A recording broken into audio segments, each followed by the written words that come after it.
Honorable Dr Oumar Mariko, bonsoir. Bonsoir. Vous êtes député malien, en même temps le président du parti SADI. Vous êtes en Guinée à l'occasion du 34e anniversaire de la mort du feu président Ahmed Sékou Touré. Avec quel souvenir repartez-vous? Je vous remercie. Je suis ici en Guinée, effectivement, par rapport au président Ahmed Sékou Touré, mais nous avons essayé de magnifier cette commémoration par déclarer solennellement la poursuite des œuvres du président Ahmed Sékou Touré, à savoir lancer sur les bases politiques et idéologiques la pensée du président Ahmed Sékou Touré. Comprenez Sékou Touré comme étant une synthèse de tous nos pères de l'indépendance et qui sont battus pour la construction de nos États. Et je pense à Kwame Nkrumah, je pense au président Modibo Keïta, je pense au président Gamal Abdel Nasser, je pense aux combattants de la liberté comme Amilcar Cabral, etc. Le souvenir que j'ai du président Ahmed Sékou Touré, je l'ai plusieurs fois exprimé, c'est un homme profondément engagé, profondément patriote, très humaniste, avec une simplicité à forger l'admiration. Et j'avoue que j'ai fait plusieurs séjours en République de Guinée, mais le séjour que je viens d'effectuer m'a renforcé dans ma conviction que nous ne sommes pas trompés en aimant Sékou Touré et en voulant suivre ses traces. Donc le souvenir, un homme très profond, juste et humble. Ok. Et docteur Mariko, en fait, c'est la 34 ans que le président Sékou Touré est décédé. Le PDG RDA, aujourd'hui est géré par son secrétaire général Mohamed Touré. Selon vous, est-ce que le parti se porte mieux 34 ans après la mort du président Sékou? Évidemment, à la mort du président Ahmed Sékou Touré, vous vous souvenez parfaitement, immédiatement après la mort, l'impérialisme international français a réussi, en complicité avec ses valeurs locaux exprimées par le président de la République du Mali, M. Moussa Traoré, a réussi avec les forces militaires apatrides à dégager le PDG, à assassiner ses principaux responsables, à arrêter certains responsables, y compris les membres de la famille de Sékou Touré qui n'avaient pas une implication directe dans la gestion du président. Donc ils ont reçu ce coup. Évidemment, en ce moment-là, le PDG a été dissous, il n'existait pas. Quelques années après, avec l'ouverture qui a eu lieu ici, le PDG a revu le jour. Je suis venu ici pendant la cérémonie de la mort de Stokely Carmichael qui se faisait appeler Nkwame Touré. Et je me suis rendu compte que le PDG avait renaissé de ses cendres. Mais quand je compare cette période à maintenant, il y a un vent nouveau qui souffle au PDG, dans le sein du PDG. Il y a un vent nouveau qui souffle. Et ce n'est pas lié au fait que le fils d'Ahmed Sékou Touré est secrétaire général du PDG. C'est parce que le PDG a fini par ses congrès à élever au grade de secrétaire général Mohamed Touré. Mohamed Touré qui n'est pas seulement le fils biologique de Sékou Touré, mais qui est l'incarnation de l'idéologie du président Ahmed Sékou Touré. Et là, je me suis rendu compte de cela lorsque j'ai appris, avec force de détail, comment le camarade Mohamed Touré, en tant que fils du président de la République, un président aussi charismatique que Sékou Touré, n'a jamais vécu au palais.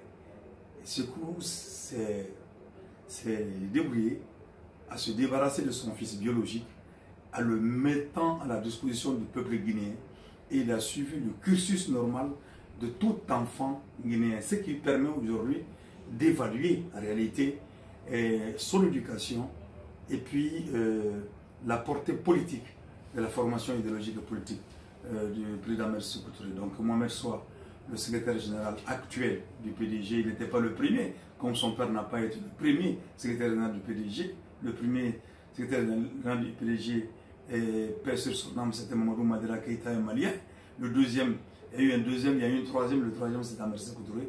Et aujourd'hui, à peu près, Mohamed Sy, le moins perçu. Ça veut dire simplement que ce ne sont pas des hommes qui se sont autoproclamés à la tête du mouvement. Sékou Touré, pas du tout. Mohamed encore moins, bien qu'étant le fils idéologique de Sékou Touré. Je pense que le PDG aujourd'hui est une force d'espoir. Personnellement, je l'ai senti comme cela.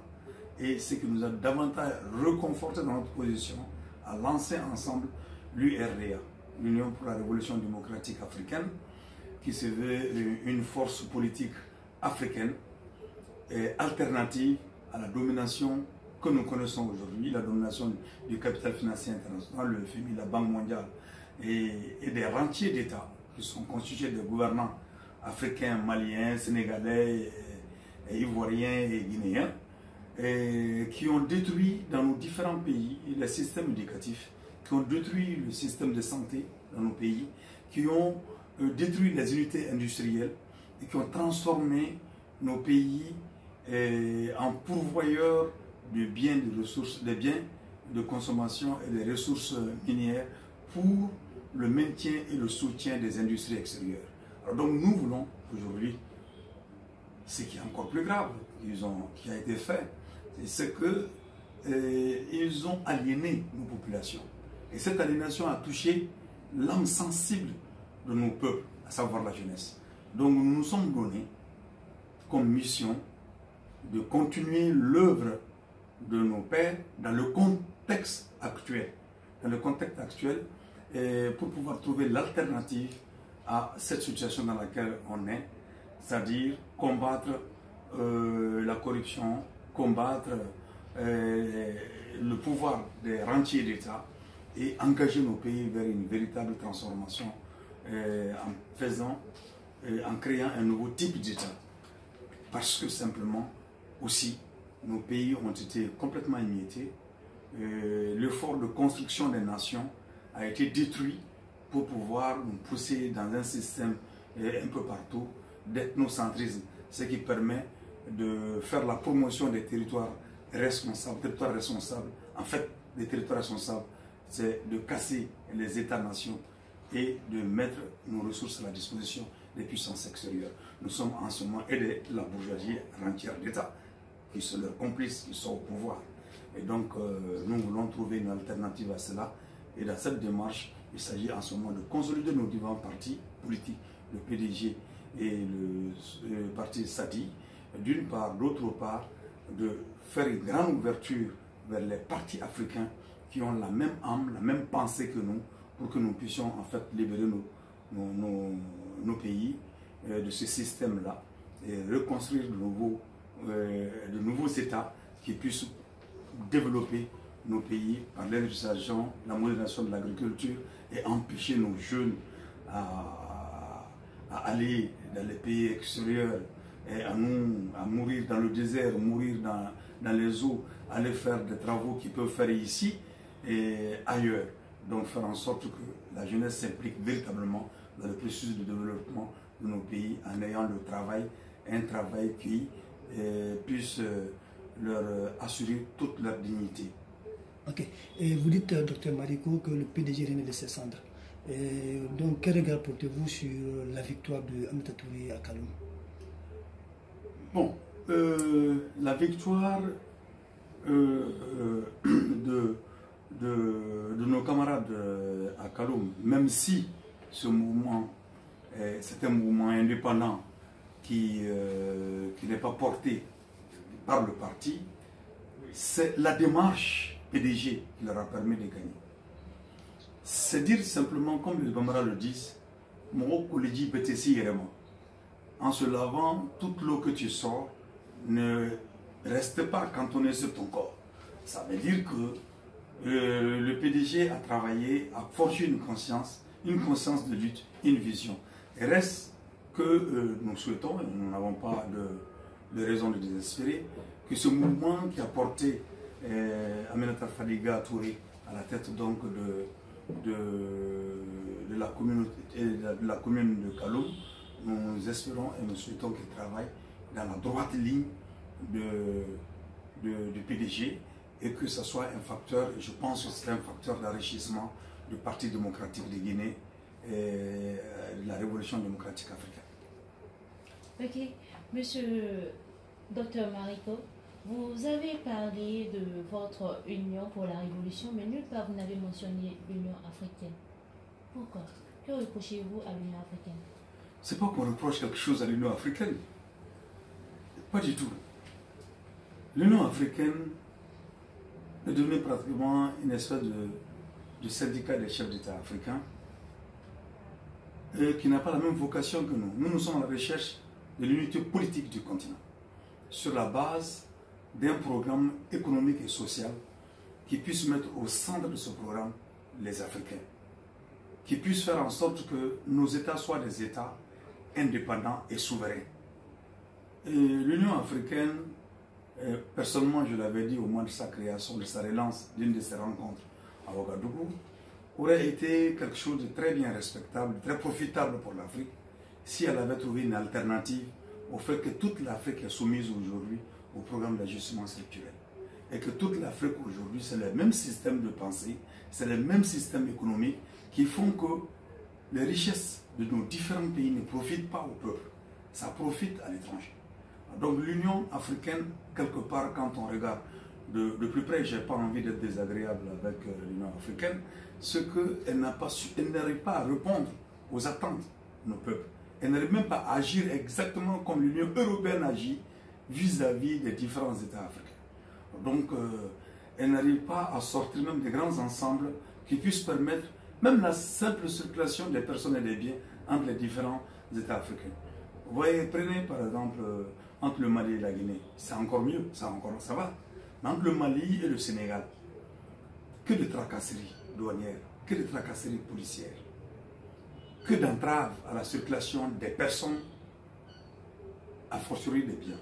Vous voyez, le Mali et le Burkina Faso, c'est pareil. Avec la Côte d'Ivoire, c'est pareil. Nos femmes, nos jeunes subissent des tracasseries énormes. Et on continue à ériger des barrages invisibles, mais réels, sentis par nos différentes populations à ce niveau-là. L'Union africaine n'arrive même pas à résoudre ces problèmes-là. Donc, et aussi, à plus forte raison, à faire face aux autres continents pour faire prévaloir les intérêts africains. En quelques années de fonctionnement, je crois que l'Union africaine est même en deçà de l'OUA, l'Organisation pour l'Unité africaine, qui, dans une démarche, a réussi à faire libérer beaucoup de pays de la domination coloniale. Donc, l'Union africaine n'est pas arrivée à maintenir, n'arrive même pas à maintenir les États-nations. Partout en Afrique, c'est la dislocation. Partout en Afrique, c'est l'ethnocentrisme. On a comme l'impression que c'est un machin, l'Union africaine. Et la manière dont les gens se reconnaissaient, se posent même des questions sur l'Organisation de l'Unité africaine. Aujourd'hui, les gens ne font même pas de débat sur l'existence ou non de l'Union africaine parce que, pour tout dire, on ne voit pas ces traces dans la défense des intérêts sortis des pays africains. Alors donc, franchement, nous, ce n'est pas la même démarche. C'est pas la même. Peut-être quand on va avoir le pouvoir, on aura affaire à l'Union africaine. Mais là, dans ces conditions-là, on aura à travailler, à infléchir son orientation, ou auquel cas, ce qui est plus important pour nous, ce qui est important et fondamental pour les pays africains, c'est qu'il y ait l'union libre des peuples libres d'Afrique. Et c'est ce chemin que nous avons choisi en lançant l'Union pour la révolution démocratique africaine, dont on donnera certainement dans nos démarches à venir un contenu qui puisse accrocher les couches, les classes travailleuses d'Afrique et qui puisse faire en sorte que d'autres partis viennent avec nous pour que nous assurons ensemble la libération totale de notre continent. Ok. La dernière fois, vous n'avez pas été tendre avec la gouvernance du président Alpha Condé. Quel reproche avez-vous envers le système? Je n'ai pas été dur avec la gouvernance du président Alpha Condé. J'ai juste dit ce que j'ai vu. C'est tout. Je n'ai pas été du tout dur. Parce que être dur avec Alpha, après avec ce que je viens de dire, ce que j'ai dit en son temps, ça n'a absolument rien. C'est infime par rapport à la misère que connaît aujourd'hui le peuple guinéen, la désolation que le peuple guinéen connaît aujourd'hui. Avez-vous une idée que ces gens qui se disent démocrates, quand je dis ces gens, je vais au-delà de la période d'Alpha Condé et je regarde le Mali, je regarde le Niger, pour parler des plus catastrophiques. Sinon, c'est difficile de ne pas juger autrement les autres États. Vous avez une idée que des gens qui se disent démocrates, qui bloquent la liberté d'expression, qui bloquent la liberté de choix des populations. Vous avez vu comment ils organisent les élections. Fraude sur fraude. Fraude sur fraude. Tricherie sur tricherie. Achat de conscience sur achat de conscience. Ils ne peuvent même pas permettre à ce que les citoyens puissent s'exprimer librement dans les urnes. Alors, quand on ajoute à cela les crises économiques, les difficultés économiques dans lesquelles les populations se trouvent, et qu'en même temps, ce sont des régimes, le régime d'Alpha fait bien partie, qui attisent la haine entre les communautés, qui attisent le mépris entre les communautés. C'est là, je dis, simplement c'est criminel. Vous voyez, depuis février jusqu'à aujourd'hui, les communes ne peuvent pas fonctionner, n'arrivent pas à fonctionner, parce que les résultats sont problématiques. Et moi, j'ai suivi un peu Alpha Condé ici, je l'ai suivi. Comment on peut comprendre? Il a passé des années entières, il n'a pas pu organiser les élections législatives. Et ils se disent démocrates. Voilà, c'est grave, ce sont nos grands frères. Ce sont nos grands frères, nous les avons suivis à un moment donné. C'est-à-dire, quand je dis suivre, pas être avec eux, on a suivi la révolution, on a vu la révolution. Ils n'étaient pas tendres du tout vis-à-vis des pères fondateurs de l'indépendance qui se battaient pour construire des États après la colonisation. Un pays comme la Guinée a été mis sous embargo pendant plus de 20 ans. Embargo systématique. Un pays comme le Mali, on s'est débrouillé à liquider ses dirigeants et à liquider toute la structure économique qui avait été construite. Alors que nos grands frères là, qui étaient en France, qui sont allés étudier aux frais de nos différents impôts et de nos taxes, à la sueur du front de ces pauvres paysans, de ces éleveurs, de ces pêcheurs, de ces ouvriers, ceux-ci étaient là seulement à tirer à boulet rouge sur les différents chefs d'État, à tirer à boulet rouge sur leur nation, à rentrer dans des combines pour que leur pays soit à chez nous, parce qu'ils aimeraient être à la place de nos pères de l'indépendance. En cela, il y a un ancien ministre guinéen que j'ai rencontré en Allemagne. Il s'appelle Jean-Claude Diallo, paix à son âme. Lors d'une rencontre chez lui, je lui ai posé la question, il venait de démissionner du gouvernement de Lassana Conté. J'ai dit, mais pourquoi vous avez démissionné du gouvernement? Il a dit, en Guinée, il n'y a rien. Pas d'infrastructure, pas d'organisation, absolument rien. Il a dit, vous savez, Mariko, nous avons détruit notre pays en voulant détruire le régime d'Ahmed Sékou Touré. En combattant le régime d'Ahmed Sékou Touré, c'était le mot qu'il a dit, combattre le régime d'Ahmed Sékou Touré, nous avons détruit notre pays. De ce même pas, ça m'a rappelé les propos qui étaient tenus par ce que j'appelle les féanfils attardés. Vous ne les connaissez pas. Ceux qui ont fait la Fédération des étudiants d'Afrique noire en France et qui trouvaient que Sékou Touré n'était pas suffisamment révolutionnaire, que Modibo Keïta n'était pas suffisamment révolutionnaire. Ils ont pris le pouvoir un peu partout. Au Mali, au Niger, et en Côte d'Ivoire avec Bababo et en Guinée-Conakry. Ceux du Mali disaient que la lutte contre l'impérialisme français passait par la liquidation du président Modibo Keïta, ennemi numéro 1 du peuple malien. Modibo Keïta a créé la monnaie comme attribut de souveraineté. Sékou Touré a créé la monnaie comme attribut de souveraineté. Et voilà qu'eux, arrivés au pouvoir, au moment où ces pays, ces régimes ont chuté, et pour le cas du Mali, on est rentré de pieds joints dans le franc CFA, les voilà qui se réunissent à Dakar, dirigés par un ministre des Transports, le ministre des Transports français, qui va dévaluer le franc CFA et qui va augmenter en plus de la misère de nos populations. Alors donc ces gens-là, ces démocrates-là, qui sont venus récupérer nos combats pour la liberté et qui ont tout mis comme contenu dans cette liberté, ils ont mis le multipartisme. Les voilà qui sont au pouvoir, ce sont des passe-droits, c'est la corruption à ciel ouvert, c'est le détournement de deniers publics, c'est l'extraversion plus poussée de notre économie. Ils sont plus respectueux d'un parti politique français que de tout leur peuple. Vous voyez que c'est la dure réalité. C'est la dure réalité. Alors donc, ils n'ont qu'à se relire simplement et à se faire un examen de conscience. Mais c'est des gens qui ont cessé d'être des humains pour être des choses, parce que c'est la chose qui est importante pour eux. Alors donc, pour moi, franchement, je n'ai pas été dur avec lui, parce que ce que les Guinéens connaissent aujourd'hui, ce que l'Afrique connaît aujourd'hui, est plus grave que ce qu'ils sont en train de poser comme acte, que ce qu'on peut leur reprocher dans la critique. Alors donc, aucune critique n'est dure contre ceci, parce qu'ils sont en train de nous amener droit dans le mur.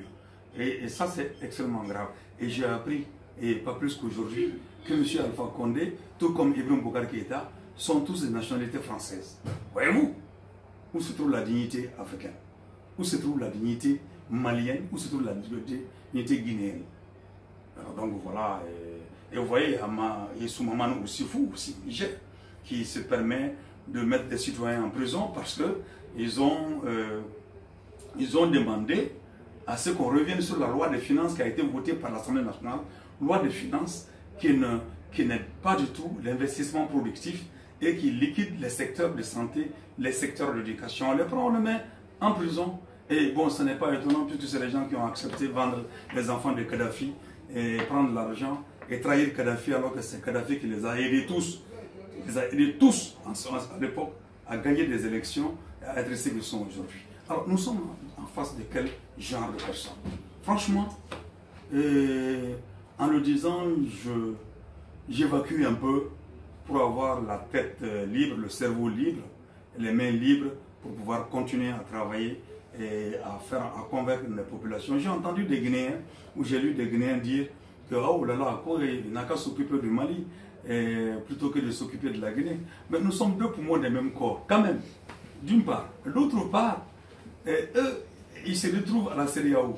Nos impôts vont à la CEDEAO, ils gèrent ensemble là-bas. Nos impôts vont à l'Union africaine, ils gèrent ensemble là-bas. Alors qu'ils souffrent. Étant donné que nous sommes au moins dans ces différentes communautés-là, que nous nous donnons la liberté aussi de juger nos différents dirigeants. Et ces Guinéens qui le disent, bon, je les appelle, qui viennent nous aider à régler les problèmes au Mali. Et je pense que c'est eux, avec nous, que nous devons travailler plutôt à régler les différents problèmes-là, en changeant les façons de gérer nos différents pays. Et il y a un ami avec qui j'ai discuté tout de suite, qui a dit, mais Alpha Condé est membre, le RPG est membre de l'Internationale socialiste. Et comme le parti IBK est membre de l'Internationale socialiste. Alors les Français peuvent parler de la Guinée, les Français peuvent parler du Mali. Alors pourquoi les Maliens ne parleraient pas de la Guinée, les Guinéens ne parleraient pas du Mali? C'est drôle, mais c'est quand même... pour tout dire, c'est un peu criminel quand même. Justement, honorable docteur, revenons-en à IBK. Quelle différence, selon vous, y a-t-il entre sa gouvernance et celle du président Alpha Condé? Bon, je crois que ce sont les amis de l'émission Les Grandes Gueules, de l'espace, qui ont trouvé la meilleure réponse. Parce que moi, je parlais, à un moment donné, je ne parlais que du Mali. Il y a un qui a dit, oh là là, on dirait qu'il parle de la Guinée. Mais ce sont des amis de toute façon. C'est la même situation. D'ailleurs, il y a longtemps, Alpha a évolué dans l'ethnocentrisme, mais l'ethnocentrisme vient de voir le jour au Mali à cause de la gestion d'Ibrahim Boubacar Keïta. Alpha Condé n'arrive pas à donner corps, à faire fonctionner les communes ici. Avec Ibrahim Boubacar Keïta, nous avons fait des élections communales avec 2 codes électoraux. L'un devrait abroger l'autre, mais rien n'a rien abrogé. Et en même temps, nous voyons Ibrahim Boubacar Keïta qui est en train de travailler à formaliser le pouvoir, plutôt que d'aller dans les élections, qui puissent le sanctionner positivement, l'éliminer ou le sanctionner.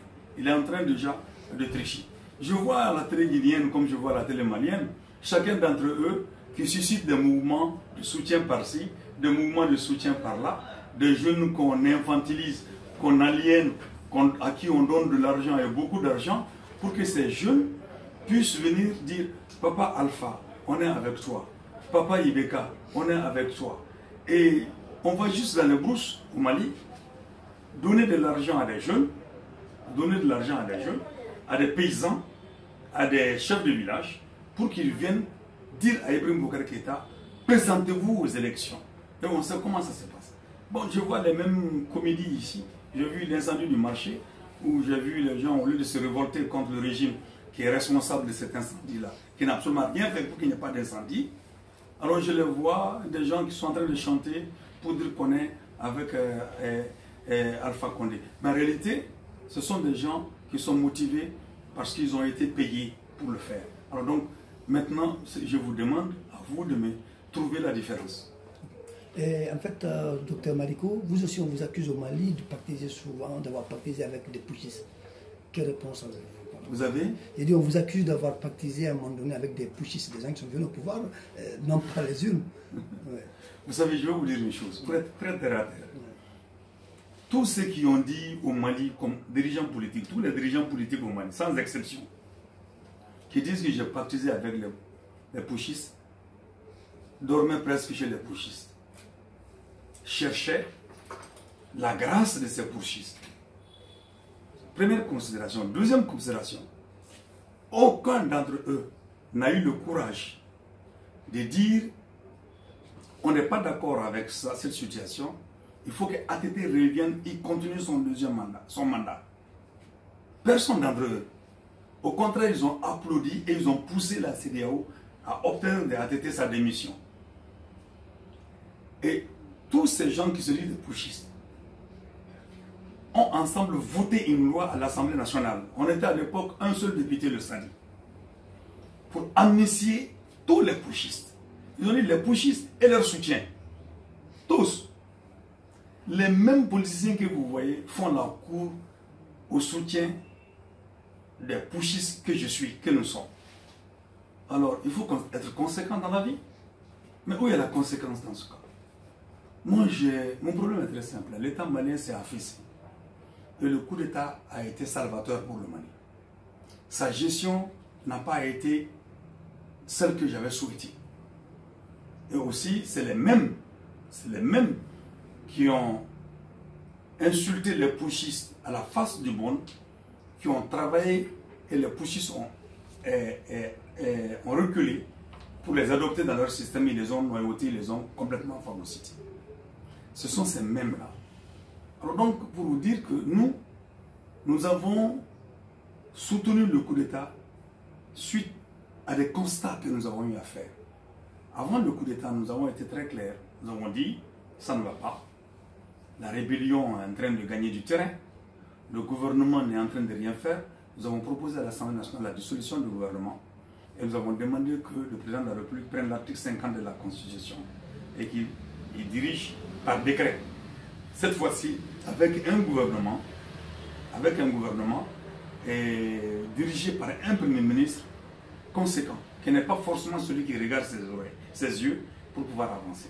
Et nous avons appelé toute la classe politique à l'époque à aller soutenir le président pour que nous puissions voir comment on peut gérer la crise. On n'a pas été écoutés. Parce que simplement le président de la République avait rassuré la plupart de ces gens-là, comme quoi il va leur céder son fauteuil. Et chacun avait été chez lui et il a dit, je vous céderai le fauteuil. Mais après, ils ont fini par se rendre compte qu'il n'y aurait pas d'élection à la date indiquée. Je crois que c'était le 29 avril. Il n'y avait pas d'élection à la République du Mali. Parce que le fichier électoral n'était pas prêt. Le fichier électoral devait être prêt au mois de juillet. Alors donc, vous voyez, devant une telle situation, lorsque le coup d'État est intervenu, nous avons été les seuls qui avons été conséquents et qui avons travaillé véritablement pour que la démocratie suive. Mais malheureusement, la communauté internationale, la CEDEAO était inamicale avec le Mali. Ils ont fait tomber sur le Mali des sanctions qui n'existent même pas dans la nomenclature de la CEDEAO. Embargo sur le Mali. Nous l'avons cherché, nous ne l'avons pas vu dans le contexte actuel, parce que les textes de la CEDEAO sont très clairs. Quand un pays sort du processus démocratique, sa participation est suspendue dans toutes les instances de la CEDEAO. Il est obligé de continuer à payer ses cotisations. Et la CEDEAO prête main forte à cette communauté-là, à ce pays-là, pour qu'ils puissent travailler dans le sens de revenir dans le processus démocratique. Et la même CEDEAO dit clairement que la mauvaise gouvernance est synonyme de coup d'État. Alors donc, dites-moi, combien de fraude électorale, quel est le degré de gouvernance de ces différents pays, alors vous saurez qu'ils sont véritablement des pochistes. Maintenant, l'armée malienne, mal préparée, mal structurée, mal nourrie, mal équipée, avec un commandement disparate, comment cette armée pouvait gagner la guerre? Elle-même, elle ne comprenait plus le sens de ce combat. Donc, elle s'est retournée contre son commandement. Et le commandement n'a pas su prendre ses responsabilités. L'État s'est affaissé, pour reprendre le président Ahmad Dassogo du Parti pour l'indépendance et le travail du Sénégal. L'État malien s'est affaissé. Alors donc, nous avons voulu voir la communauté internationale, les forces de gauche africaines, aider le Mali à se relever sur deux voies. Nous avions proposé à l'époque qu'il y ait une concertation nationale. Voilà des gens qui se disent démocrates, qui refusent la concertation nationale pour se plier aux exigences des résultats d'une concertation nationale. Alors ils ont crié tellement fort qu'ils sont allés réveiller les Français pour leur demander de venir. Eux qui dormaient sur une seule oreille sont venus en courant et avec l'option, avec la volonté d'installer une base militaire, leur base militaire en République du Mali. Et quand ils sont rentrés au Mali, quand l'armée française est venue au Mali, on dit qu'ils sont des libérateurs, ils n'ont pas libéré le Mali, ça c'est très clair. C'est l'armée malienne, dans les détails, qui a fait le gros du travail. Elle a été assistée par ce qu'elle a toujours voulu, l'assistance aérienne, et ce qui lui a permis de mener le combat. Mais ça aboutit à quoi? Ça aboutit au fait que le mouvement national de libération de l'Azawad, qui a perdu son contrôle, le mouvement national de libération de l'Azawad, qui avait perdu le contrôle sur les territoires qu'ils avaient occupés, ce mouvement national de libération de l'Azawad, qui a été concocté par l'Élysée de M. Sarkozy, mais soutenu après par François Hollande, ce mouvement national de libération de l'Azawad s'est repositionné, a reconquis des espaces qu'il n'avait pas, que l'armée malienne lui avait retiré, ou l'autre tendance rebelle qu'il avait retiré, il s'est repositionné. Et la deuxième chose, c'est que les forces politiques, les partis politiques qui avaient pillé le Mali, avaient perdu tout espoir avec le coup d'État, ils sont revenus encore pour réinstaller le nouveau système. Et Ibeka a été le cheval de Troie de ces partis politiques qui étaient regroupés dans le FDR pour venir récupérer le pouvoir des mains des soldats qui ont été naïfs à tout bout de champ et qui n'ont pas écouté les forces politiques qui les soutenaient, c'est-à-dire nous. Voilà, la situation est telle aujourd'hui que je voudrais simplement dire pour terminer cela, que l'évolution des peuples n'a jamais été une évolution linéaire. Il y a des hauts et des bas, vous prenez la Révolution française, vous préparez les différentes interventions, etc. Bon, et quand les conditions d'un coup d'État sont réunies, le coup d'État se fera. Et Amadou Touré a dit quelque chose qui s'est retourné contre lui. Il a dit derrière chaque mauvais président, derrière chaque mauvais dirigeant, se cache un putschiste en puissance. Alors si un putschiste était caché derrière le mauvais président Amadou Touré, de quoi créons-nous? Ce qui est important, c'est d'aider le Mali à suivre la voie de la démocratie. Et je peux vous dire en toute honnêteté que maintenant, à présent, nous ne sommes pas sortis de l'ornière. Ok. Honorable docteur, une dernière question. Bon, peut-être pas la dernière. Revenons-en de nouveau avec la Guinée. L'opposition républicaine, que pensez-vous de sa politique? L'opposition républicaine, je ne la connais pas suffisamment. Mais je pense simplement que par rapport au pouvoir, il y a les réactions qu'elle fait, c'est juste. Mais à mon avis, cette opposition me rappelle un peu une partie de l'opposition malienne. Ça me rappelle une partie de l'opposition malienne. Alors, cette partie de l'opposition malienne, ça veut dire que l'opposition républicaine en Guinée, c'est deux faces, et le pouvoir, c'est deux faces de la même médaille. C'est deux faces de la même médaille. Ce qu'elle critique chez le pouvoir, elle a parfaitement raison sur ce qu'elle critique contre le pouvoir. Mais, à voir de près, c'est que c'est deux faces de la même médaille. Il y a beaucoup de rigolos là-dedans.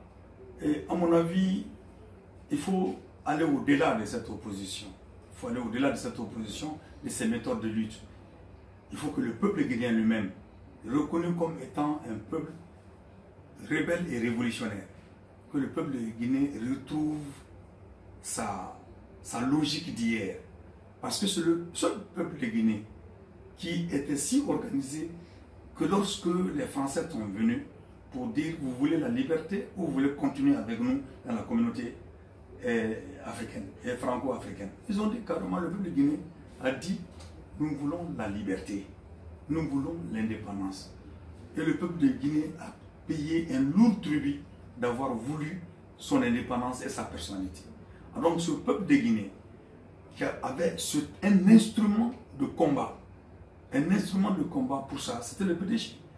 On va dire oui, il est en train de faire la promotion du PDG, mais je n'en ai aucune honte. Et je n'en rougis pas. Au contraire, j'en suis fier. Parce que je veux que le peuple de Guinée qui reconnaît au président Mercy Sékou Touré comme l'homme de la situation, un anti-impérialiste, ce peuple doit se retrouver dans les œuvres du président Mercy Sékou Touré. Et les œuvres du président Mercy Sékou Touré sont portées par son parti. Alors donc, tous les révolutionnaires doivent ici trouver, travailler à lui donner l'allant qu'il faut et l'élan qu'il faut pour que ce parti puisse tirer le peuple guinéen de la situation dans laquelle il est. Il faudra le faire avec d'autres forces politiques qui se réclament, peut-être pas, qui ne sont pas des partis politiques, mais qui épousent la même thèse que le président Mercy Sékou Touré. Ils peuvent le faire dans une démarche de front en reconnaissant au PDG son rôle d'avant-garde. À mon avis, et au sein du PDG, ce n'est pas des leçons que je donne, parce que je me sens là-dedans. On doit travailler à ce que les paysans regagnent ces différents mouvements-là. Les ouvriers, les artisans, les dockers qui ont payé à Sékou Touré sa caution pour qu'il soit député. Il faut réveiller en chacun d'entre eux leur élan révolutionnaire enfoui pour que vraiment nous puissions sortir d'une face de cette médaille-là. Mais en attendant, les revendications de l'opposition sont légitimes. Ok. Et en fait, docteur Maliko, bientôt la présidentielle au Mali, comment se porte le parti Sadi? Le parti Sadi se porte de mieux en mieux. Vous devez savoir que le parti Sadi est la deuxième force de l'opposition au Mali à l'état des élections passées, aujourd'hui. Mais ce qui est clair, c'est que de plus en plus nous gagnons la confiance des Maliens et de plus en plus les gens se mobilisent dans le parti. Le parti Sadi n'a aucune peur des élections, mais le parti Sadi est inquiet par rapport à la manière dont les élections sont en train d'être organisées, parce qu'il y aura contestation. Donc c'est ça, c'est notre inquiétude.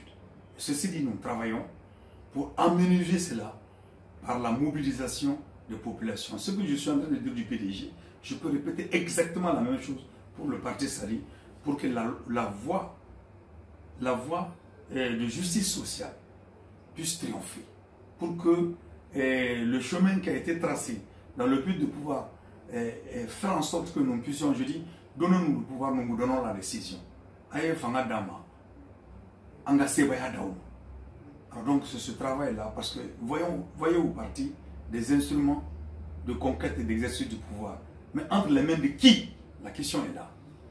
Tel parti est entre les mains de qui? Le parti Sadi a beaucoup plus dans sa base sociale les paysans, les ouvriers, les artisans, quelques intellectuels véritablement libres dans leur conscience, dans leur tête et dans leur âme, et des jeunes qui de plus en plus sont en train d'être désaliénés pour suivre la voie de transformation que nous recherchons à travers les élections à venir. Nous avons 282 conseillers municipaux, nous avons 5 députés à l'Assemblée nationale et nous avons une quinzaine de mairies qui fait de nous la deuxième force. Au niveau de l'Assemblée nationale, nous sommes la 5e force. Ça, c'était pour les élections passées. Mais de ces élections à maintenant, nous sentons beaucoup plus d'adhésion au parti, ce qui a fait que nous avons créé le mouvement des femmes pour porter la voix de Awa Keïta, et nous avons lancé le mouvement des jeunes pour porter la voix d'Abdul Karim Kamara dit Cabral, ce qui fait 2 démarches de récupération de notre histoire et de le mettre dans le contexte d'un changement profond qui passe nécessairement par la prise du pouvoir, par les élections de 2018. Ok. Monsieur Maliko, vous êtes également, en fait, vous êtes un panafricaniste connu. Et très souvent, il y a des conflits frontaliers entre la Guinée et le Mali. Si demain vous êtes élu président du Mali, quelle solution avez-vous à proposer pour mettre un terme à ces conflits? Si nous avons le pouvoir, la plupart de ces conflits se passent autour des questions de terre. C'est autour des questions de terre. Et l'attitude des brigands de nos deux États est reflétée par un certain nombre de personnes, de groupes, le long des frontières. Et vous faites bien de me rappeler, il y a eu tellement de morts entre les deux pays. Et nous, ça passe aussi par le dialogue, les échanges, faire en sorte que les populations aux frontières puissent s'écouter. Je vous donne un exemple. Si il n'y avait pas Sékou Touré, en 1970, avant l'agression portugaise évidemment, il y aurait la guerre entre le Mali et la Guinée. Parce que il y a un même conflit de terres ont eu lieu entre un Guinéen et un Malien. L'armée malienne s'est déployée à la frontière guinéenne. Et c'est le président Sékou Touré qui leur a dit de commencer à raser depuis Bamako jusqu'à Conakry. Ils ne tueront que leurs frères africains. De venir planter le drapeau malien au palais du peuple en disant que ça c'est le Mali. Évidemment c'est juste le palais du peuple, c'est le Mali. Le palais du peuple de la Guinée, c'est le Mali. Honteux, les militaires maliens sont retournés au Mali. Donc ça veut dire que si on a des idées panafricaines de cette nature-là, on ne fera pas de distinction aux frontières entre les différentes populations. Et Dieu merci, ces populations se retrouvent dans les confréries des chasseurs. C'est ça qui sont en train de casser les deux régimes. Et ces deux villages, les différents villages frontaliers, ont l'habitude de se côtoyer, de se parler. Donc je pense que nous aurons suffisamment de ressources pour pouvoir faire en sorte que les populations puissent se comprendre et s'entendre. Alors ça sera plus vite, plus rapide, si de part et d'autre, il y a des régimes panafricains. Ok. Et peut-être l'avant-dernière question, monsieur, docteur Maliko, c'est cette adhésion du Maroc et de la Tunisie à la CEDEAO. Quelle est votre position? Bon, vous savez, c'est toujours bien que les Africains se retrouvent dans les grands ensembles. Ça, ce n'est pas une mauvaise chose, c'est même une très bonne chose. Mais le problème se trouve dans l'essence même de la CEDEAO. La question est à ce niveau-là. Alors donc, si leur adhésion là-dedans, ce qui peut être élément à juger, est-ce qu'ils vont apporter un plus dans le sens de dire qu'il faut que les peuples africains s'approprient véritablement la CEDEAO et que la CEDEAO tourne pour les intérêts africains. La question est à ce niveau-là. Bon, que dans le nombre, quoi. Que dans la quantité de gens qui viennent, dans le nombre qui vient. Il faut revoir la qualité, il faut voir le fonctionnement même de la CEDEAO. C'est ce qui est plus important pour moi que le fait que tel pays rentre, tel pays rentre. Vous voyez, et ça me rappelle la position de Thomas Sankara. À un moment donné, pendant longtemps, jusqu'à la guerre entre le Mali et le Burkina Faso, je parle de la guerre de 85, les Maliens disaient que le Mali voulait aller au franc CFA, que c'est Sankara qui les empêche. Après la guerre, Sankara a dit, ben, nous on a envie de quitter le franc CFA. Nous voulons battre monnaie. Alors, parce que nous sommes dans la misère, s'il y a quelqu'un qui veut venir partager notre misère, c'est pas moi Sankara qui va me poser à ça. Parlant du Mali, si ça tenait qu'à Sankara, ils allaient tous sortir du franc CFA pour battre leur monnaie. Au contraire, lui, il cherchait même lui à battre sa monnaie. Alors que le Mali vient nous rejoindre dans cela, alors c'est dit tant mieux, on partagera nos misères, mais ce n'est pas la voie juste pour les pays africains. Alors c'est la réponse que je peux donner aussi pour le cas de la CEDEAO. On ne va pas oublier un révolutionnaire, Robert Mugabe. Comment? Je dis, on ne va pas oublier un révolutionnaire, Robert Mugabe. Robert Mugabe a eu raison et il a raison. Il a raison. Et Robert Mugabe est l'incarnation de cette Afrique combattante. Et merci bien, c'est peut-être qu'au niveau de l'URA, nous devrons jeter un coup d'œil du côté de Robert Mugabe qui a besoin aujourd'hui d'être vraiment magnifié, d'être honoré pour le combat qu'il a mené. Si vous voyez sa lettre de démission, elle est très parlante. Et cette lettre de démission, c'est la mission qu'il a assignée à ses successeurs. Est-ce que ceux qui ont pris le pouvoir au Zimbabwe vont aller dans le sens ou pas. Mais une chose est claire, sur ceux qui sont venus immédiatement après lui, ne vont pas dans cette direction-là, cette lettre va s'imposer parce qu'elle pose la problématique de la terre, elle pose la problématique du développement du monde rural, elle pose la problématique de l'industrialisation pour la souveraineté et l'indépendance du Zimbabwe. Alors donc, pour moi, je rendrai toujours un hommage vibrant à Robert Mugabe, qui fait partie des chefs d'État respectables en Afrique. Ok, nous sommes maintenant à la fin de notre interview. Qu'est-ce que vous aimeriez ajouter, M. Maliko? J'aimerais simplement dire que nous avons du chemin. Hein, parce que l'aliénation est très forte. C'est la chose la plus grave. Et surtout quand elle touche la couche juvénile. Parfois, je me surprends à croire que les jeunes que j'ai en face de moi, qui se révoltent par-ci, par-là, je me surprends en train de croire qu'ils sont logés à la même enseigne que nous, c'est-à-dire ils comprennent les mêmes thèses que moi. Mais c'est une erreur. Ils viennent de naître, ils ont vu le jour au moment où les systèmes qui nous encadraient, qui nous orientaient, est complètement cassé. Ils ont ouvert le jeu dans un autre système et leur éducation se fait dans tous les sens aujourd'hui avec le développement phénoménal des nouvelles technologies qui sont récupérées par les puissances d'argent. Ce n'est pas les technologies qui posent problème, c'est leur récupération par les puissances d'argent qui manipulent, qui aliènent, etc., etc. Donc je dois d'abord, premièrement, reconnaître l'effort gigantesque de ceux de ces jeunes qui essaient d'aller vers la voie juste. Mais en même temps, nous rappeler que nous avons un devoir vis-à-vis d'eux, mais à condition qu'eux aussi soient attentifs et qu'ils aient le courage de temps en temps de se retirer des puissances d'argent. Parce que ces puissances d'argent, nous devons les vaincre. Pour qu'ils cessent de les humilier, ils cessent de les aliéner. Parce qu'à un moment donné, en Afrique partout, on a sorti le slogan Jeune Jeune. C'est fait exprès. C'est fait exprès comment? Parce qu'ils savent qu'ils ont détruit les systèmes éducatifs. Après avoir détruit les acquis de la révolution guinéenne, les acquis de la révolution malienne, les acquis du nationalisme de part et d'autre. Quand ils ont détruit ça, ils ont changé le système éducatif. Donc maintenant, ils se rendent compte que les jeunes ne comprennent pas toujours les enjeux réels et surtout de savoir quels sont les ressorts de changement dans leurs différents pays. Alors donc, ils ont sorti à un moment donné le phénomène genre, ils sortent aujourd'hui la jeunesse et ils la mettent en conflit avec ceux d'entre nous que nous battons pour montrer la voie juste. Alors donc, ça fait que le problème est compliqué parce que c'est de ces jeunes-là qu'ils veulent avoir aujourd'hui pour en finir avec l'Afrique, pour en finir complètement avec l'Afrique. Et à travers quoi? À travers ce que Sékou Touré a prédit, que le prochain complot de l'impérialisme se fera au moyen des ONG.